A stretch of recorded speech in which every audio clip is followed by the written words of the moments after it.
Elizabeth Crum was our costume designer and Kelsey Fell was our head of makeup. First of all, loved my hair in this movie. I don't know if you did too, but we had some drama in the hair. Yeah. But no, they really worked together to create a real story of kind of who my character was before, and then who kind of with the color scheme, and there was lots of great jewel tones, and then kind of how she starts to sort of embody Iris's look. Sorry, it was earth tones to these great kind of diva jewel tones. Welcome to Survive the Shows. Welcome everyone to this exciting interview segment here at Survive the Shows. I'm Desiree, and today we have the pleasure of sitting down again with Brianna Cohen, star of multiple movie. We will talk about multiple movie today, and join us as we dive into Brianna's insights into her character and the challenges of filming these movies. Thank you, Brianna, to join us today. Hi, thanks for having me again, Desiree. It's always nice to talk to you. For me too. So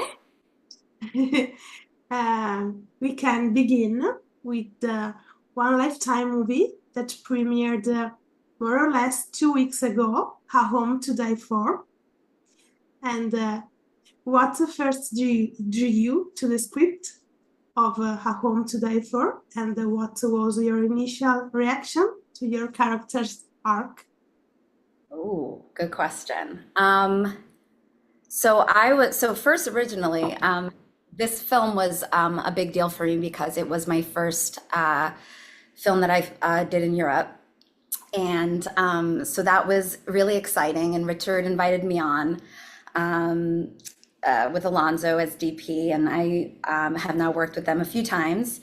And I just was really honored and excited to be a part of this kind of venture out of the US. And the script was fun because it was kind of pitched as like if the Christmas movie was a thriller. So my character, she just kind of is dealing with a separation from her husband, recent separation, and she's a writer with terrible writer's block. So she says, you know what, nothing's working out for me right now. Let me switch it up, and I'm going to go over to Greece and do a home exchange. And you find out that there's something else kind of darker going on that she hasn't been aware of, but is now very aware that someone is out to get her in Greece. And she's far away from her husband. She's far away from her friends and her home. And I found that she was a character that was searching for herself and her own inner strength and what was important to her, and going over and kind of having these experiences brought her and her husband closer together and more into kind of a focus of what was important. And I could really relate to that. Great. And your character navigates, as you said, a deceptively idyllic suburban setting that turns sinister.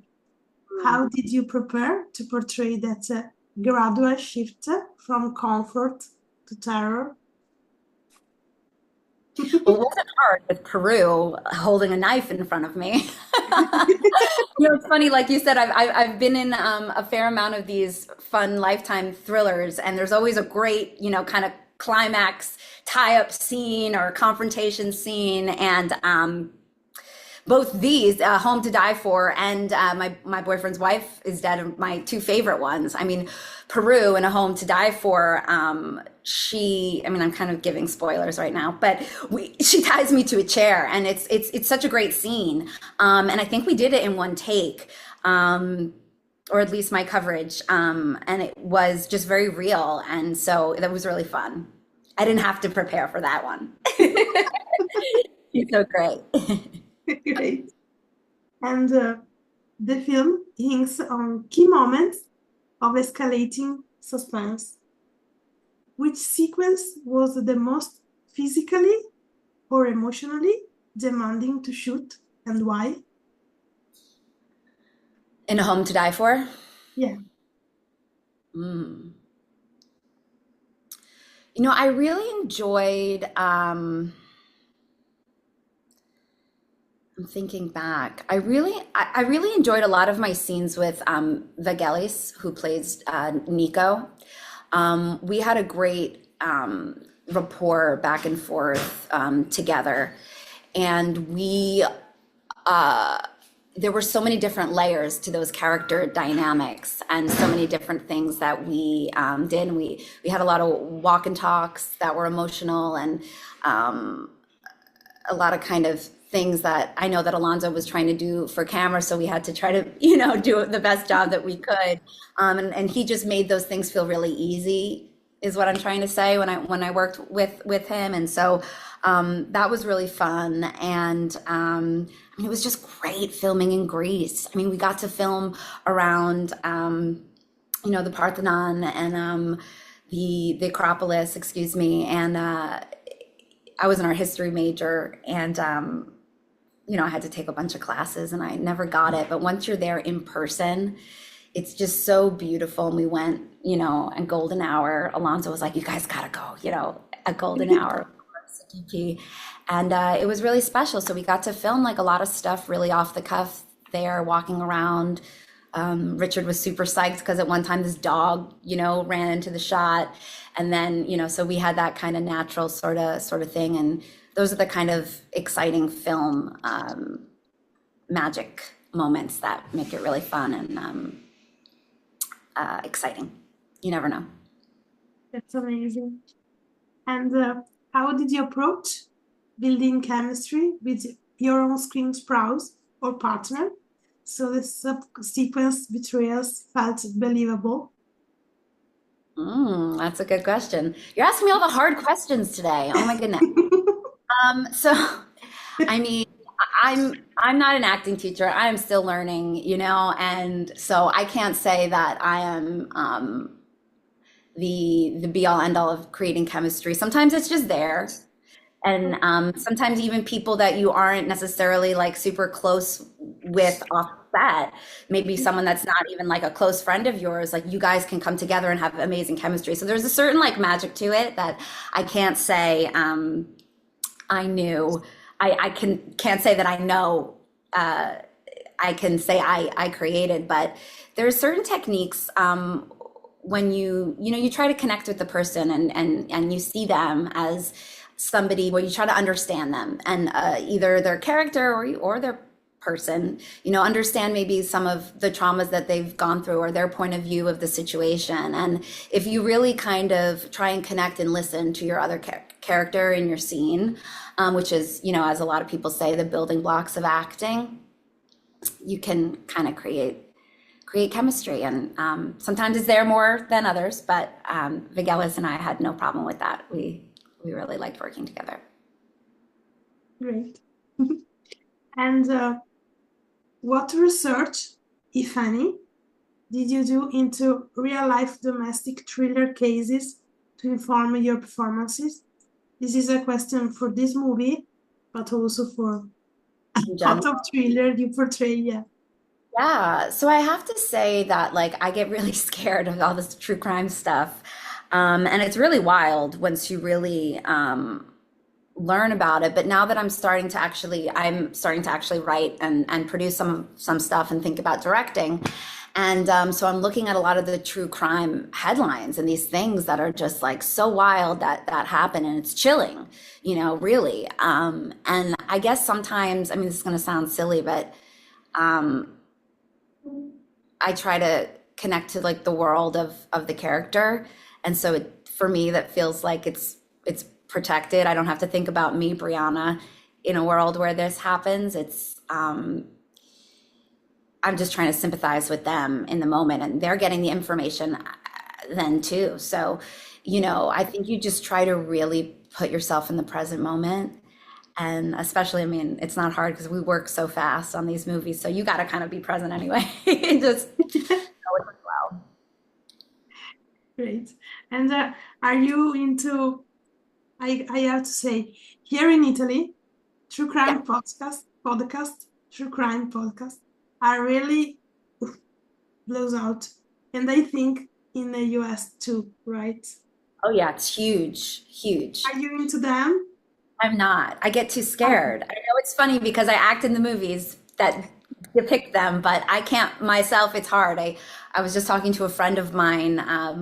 We like needed to get together to watch the one on the Idaho murderer. Because I was just, oh my gosh, she's got these crazy eyes. I can't do it. I get too scared. That's why do it on the camera because I can't separate it very well. Okay, great. And was there into A Home to Die For?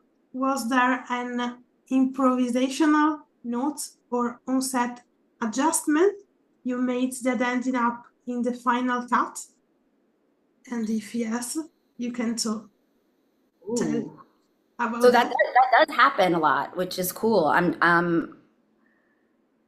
And I could maybe think of ones from other movies, but from A Home to Die For. Yeah, like I said, walking by the Acropolis and like a lot of the outside shots, you kind of just react with the environment. And a lot of times, like that dog that came at the perfect moment, and we got it. My interaction with the dog. I mean, those things that wasn't in the script, those things weren't planned, Also at the home, with Julia Terranova, with her grandparents. I mean, we had a lot of fun working with them too. They were local Athens actors who were great, and yeah, I mean, you try to. And Richard's cool about that, especially we just did a Christmas movie in Bulgaria, and especially with comedy, he really lets the actors kind of take, if you have an improv line or something you want to go with, if it's funny, if he thinks it's funny, he'll let you do it, So that's really fun to have that Yeah, liberty. yeah, amazing. And looking back on A Home to Die For, what moment or performance bit are you most proud of, and what did you learn from it? Wow.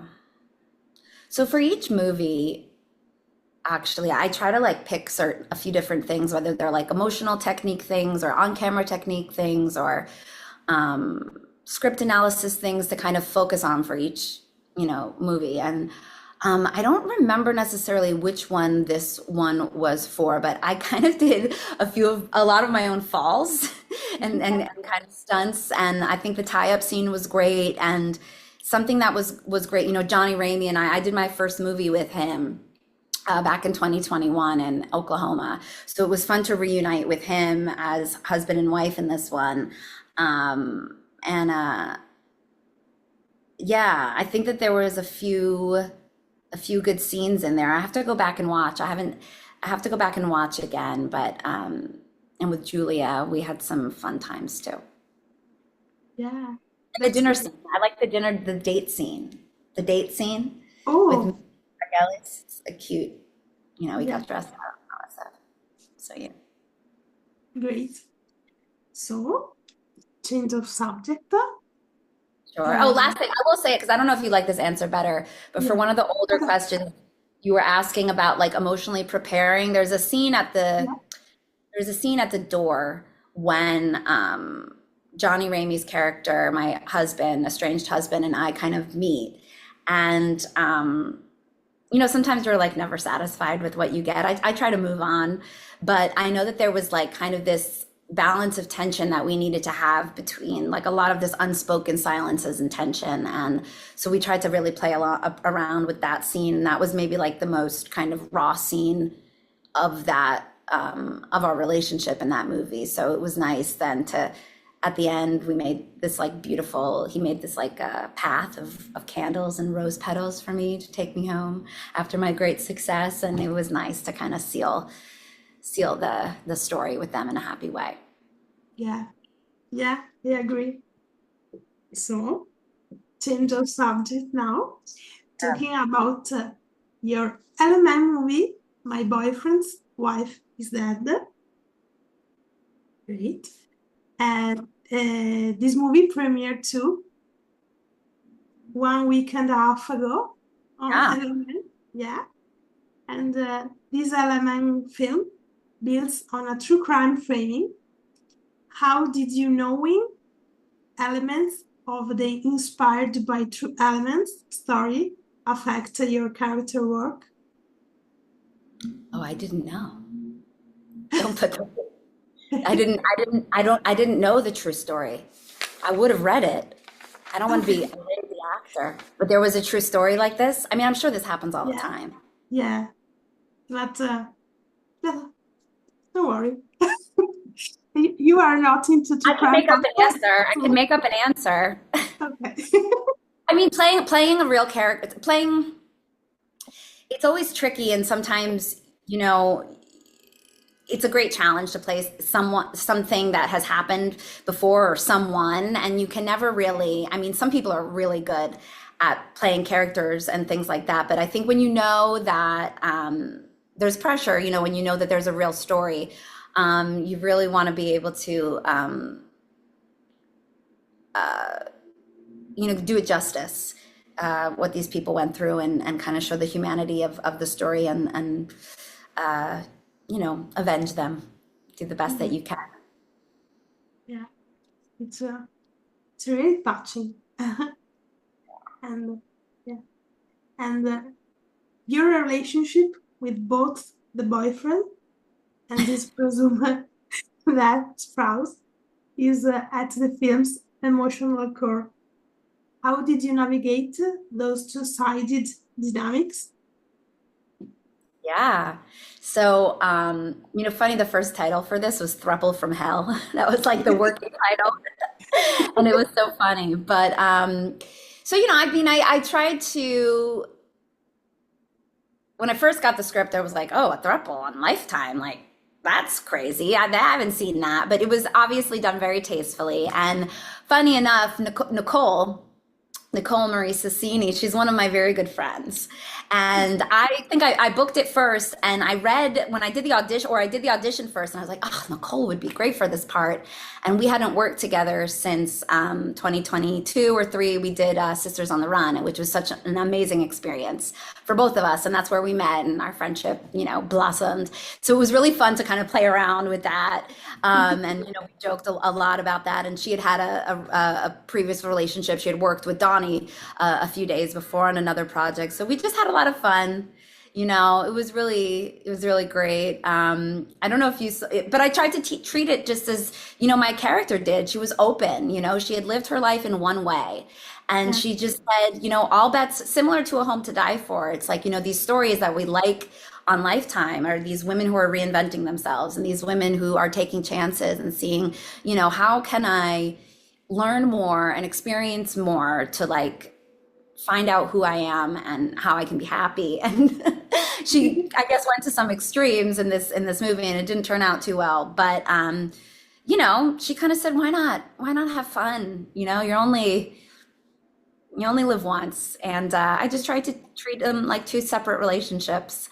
And it was fun. I think did Donnie tell you about the hot tub scene? Yeah, exactly. We had this hot tub scene, and it was Valentine's Day we shot it.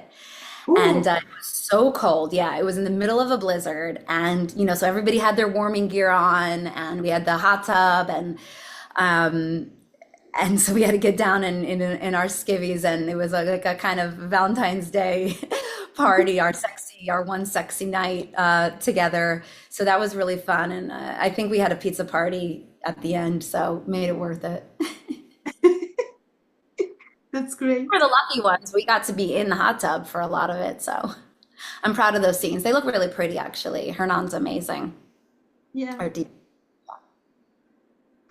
And there's a chapter-like structure to the narrative.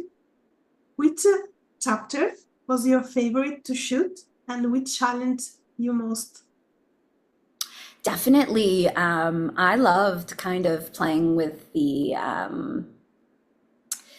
like that middle part after Iris's death, when she starts to kind of be swept into his web, and try to take on the role of, she doesn't realize, but he's like grooming her, as they do, to be like the next Iris. And that scene, where she has Iris's dress on, she thought he bought it for her, but it's his dead wife's dress, and I thought that was really fun to play with. And her daughter sees that she's kind of losing grip, and her best friend Kathy kind of sees, and she doesn't see, so those were some really fun scenes to play along with and just see how far we could push it. Yeah. And your character uncovers clues about their wife's fate. How did you balance curiosity, fear, and self-preservation in those discovery scenes? That's like life, right? Yeah. I mean, it's always a balance, and I think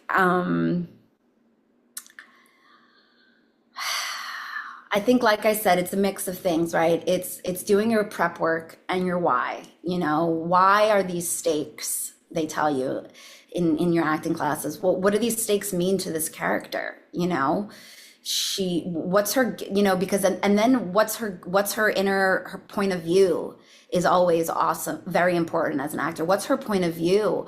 Because, okay, maybe her daughter's in jeopardy now, or she finds out, right? She gets pulled very fast, like a slap in the face, that this is going really wrong. And, there's guilt tied into that. And then there's fear. And then there's her pushing that down so that she can then save her family. And, realizing maybe what she lost with her husband. And so I think you have to think about, you have to be in the present moment, and then you have to think about why it matters to the character and what's at stake for them. And, once you kind of meld those two things together, it becomes more easeful to try and Understand. do that scene. Great. And how did you collaborate with the costume and makeup department to reflect your character psychological journey through her look? Very smart question. I this is a great question. This is a great question. That's actually a lot of fun, and something I love creating with too. Crum was our costume designer, and Kelsey Fell was our head of makeup. First of all, loved my hair in this movie. I don't know if you did too, but we had some drama in the hair. But no, they really worked together to create a real story of kind of who my character was before, and then who kind of with the color scheme, and there was lots of great jewel tones, and then kind of how she starts to sort of embody Iris's look. Sorry, it was earth tones to these great kind of diva jewel tones, and kind of shapes and things. And funny story, I mean, the first scene in the movie, which is always important. We had to shoot at the end of the day, of this one long day. And there was a lot of blocking, a lot of kind of technical blocking. It was the beginning of the movie, so there was a lot of pressure. And then we had this dress that we really loved that was like really representative of this kind of like earthy kind of starting color base for my character. And Jenny, the costume assistant, God bless her, she's literally 2 seconds before pinning me into this dress because it was too big. And so, but ended up looking great, which was so funny. But she's like literally walking me on set, like with the last pin into the dress to make sure that, the top of the movie really, really looked good. And we kind of stayed true to Elizabeth's, through line. And yeah, I think, we tried to have also different variations in the hair and the makeup as I kind of get swept into Dean's world, the Dean and Iris world versus my organic world of authentically who I am. And, yeah. Yeah, great. This is that kind of stuff that I like the most because it's the very I don't know how to say, fun but normal Yeah. things of doing films because you collaborate together, and I think it was very fun too, but it's my opinion, right? Yeah, it's so fun, to create a story beneath the story visually. And then I'm sure the lighting, the lighting guys had their own, and Hernan. I mean, some of the shots that he had are for me. This was my first movie with Sunshine Films, and I was like so impressed at the quality and the shots of this one. They were so, some of them like were riskier than things that I had seen in some of the past television movies I'd done. And I love that stuff too, right? It's really fun, and that's why I love film. It's a collaborative experience. Everybody's job is important. Everybody builds a piece of the pie. So yeah, good notice on that one. Yeah. Great. So the last question about this movie, if you could take one lesson from My Boyfriend's Wife Dead into your next thriller role, what would it be? As an actor or as a character, like as a like an acting thing, or a personal thing? Both. Both. Both. Less is more as an actor. Trust the Yeah. moment. And as a person, family first. I mean, she almost throws her daughter under the bus for this new guy, and you can't do that. Yeah. Yeah. I agree. Don't let the hormones put your family in jeopardy. Yes. But you know what was funny too? I know I heard Donnie speak to you about our stunts, and it's true. He's Yeah. like a head taller than me, and I'm small, small and mighty, I like to say. But it was pretty funny. He liked to joke around a lot, and one take I remember. We're doing the intense scene, and then I charge it in with all my little might, and I make like my biggest like war cry, and he just lifts me up, like nothing. And everyone started just bursting out laughing. I think the crew got a good laugh out of that. Yeah. It's like a little, yeah. But it was a good dancing It was fight great. scene. Yeah, and Kylie Cunningham is such a trooper. She's so incredible. She also, I learned so much from her and from Donnie and Nicole. They're all such good at kind of internalizing. Adrian, who plays her boyfriend, I'm forgetting his name for a second, but I mean, there's just such great actors in this that I loved. Jessica, we had so much fun. She played Kathy, and Annette Hobbs. There was a blizzard one day, and we had that ending scene in the cemetery that was very emotional. And oh my God, it was so cold. Like, and the crew had to be there out there longer than us, but like it was wild. Annette, like, was such a trooper, and she was so beautiful. She acted so beautifully, and we were literally though so for like our eyelashes were frozen. So yeah, there were some environmental challenges, but it was amazing. It was a great experience. It was awesome working with Bruno too, the director. Damien and Bruno both directed parts of this, and Bruno is so wonderful and so such like a compassionate guy, and he gets so into the performances, and it's so fun to watch him and feel his support. And sometimes, you're working on your mind and so many moving parts, but he would sometimes say, action, and he'd say like, enjoy the scene and enjoy the scene. And you say, oh my God, yeah, that's what I'm doing here. Like, wow, like I'm acting for my job. This is everything I've ever wanted. Why don't I enjoy it? And never forget, every time chance to act, you should just enjoy it. And that also will probably transmute on screen, even if it is a fight scene, which is really fun also too. Great. So, change Yeah. of a subject again. The last but not least, saving the Christmas rent. Yes. Oh my goodness. Yeah, Have you seen? We have a trailer and we have yeah. some of our behind the scenes. I'm really excited for that. I think that was my first Christmas movie, and I just did my second one with Kevin Otto as a director, and we have a lot of fun. Oh, So oh, I'm really excited. The promo stuff looks really great, and the trailer looks awesome. So we've been waiting for that one for a little bit, and I'm really excited. the last question. Can you tease any upcoming projects you are eager for? Yeah, so I just filmed a another rom-com directed by Kevin Otto, who did Saving the Christmas Ranch. We shot it up in Ohio. And we again this time with a different production crew, and that was such an amazing experience. Mark Herman was my co-lead. Lana Reed, the producer, is such a powerhouse lady. I love her so much.